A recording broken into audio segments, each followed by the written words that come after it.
At the World Economic Forum in Davos, you could feel it in the air, a real sense of anxiety. Everyone, and I mean everyone, was asking the same thing. What is AI going to do to our jobs?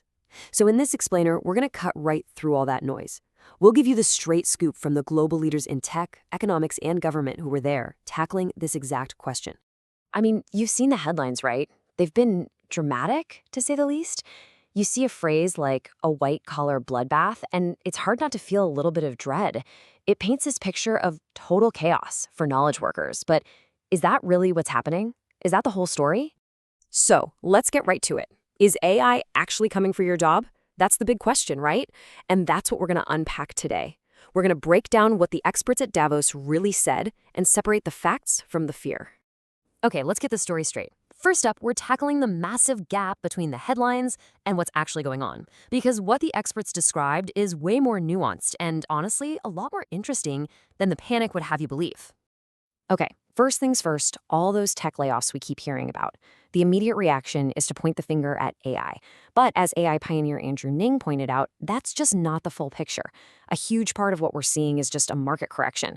Companies that went on a hiring spree during the pandemic are now having to adjust. It's painful, for sure, but it's not the robot apocalypse. And this brings us to a super important distinction.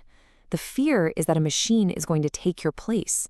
But the reality, according to the panel, is that AI is a tool. The real competition isn't you versus an algorithm. It's you versus another person who has mastered that tool.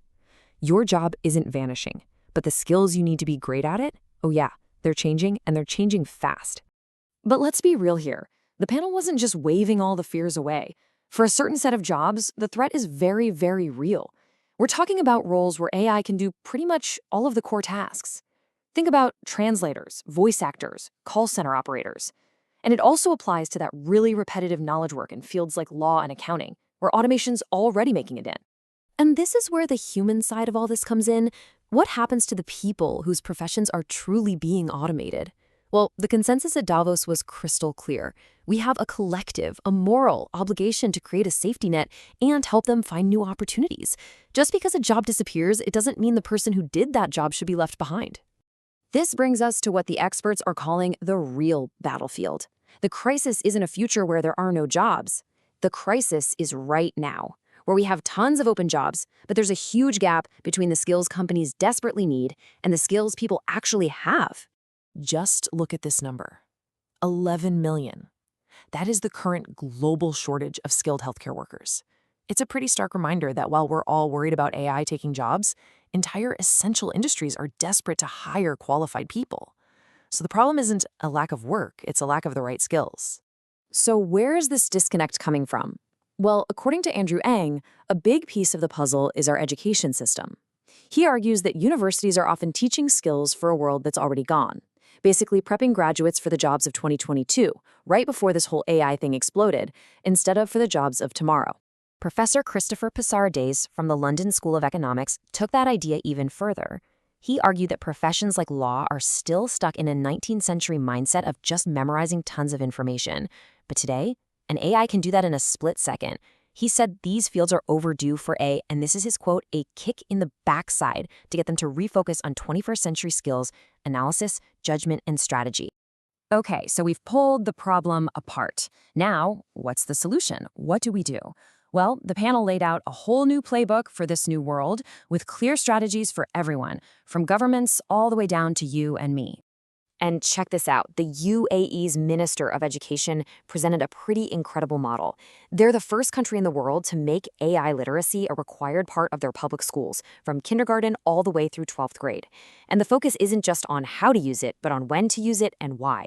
Students are learning to think critically about what AI spits out and to understand its limits. So what about us as individuals? The panel suggested we should all aim to be T-shaped professionals. Here's how it works. The horizontal bar of the T is your broad understanding of all these different AI tools. The vertical bar of the T is your deep, specialized expertise in your field.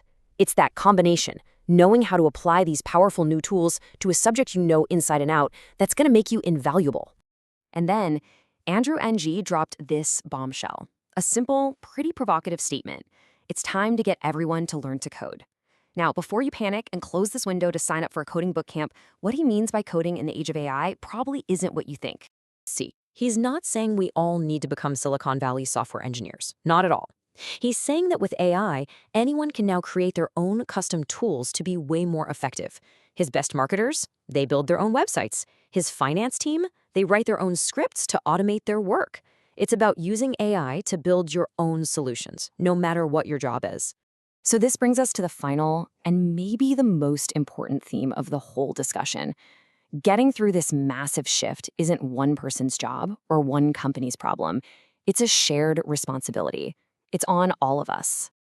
The path forward really has 3 parts. First, governments have got to get serious about funding reskilling programs. Second, companies can't just drop in a few AI tools and call it a day. They have to completely redesign how work gets done. And finally, there's us.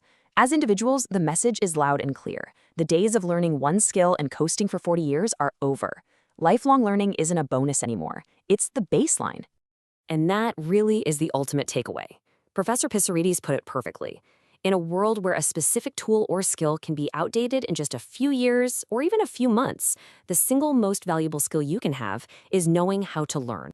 So the question really isn't what is AI going to do to the future of work? The real question is, what are you going to do? The tools are changing, the jobs are evolving, and the only constant is our need to adapt. The single greatest skill is learning how to learn. So are you ready?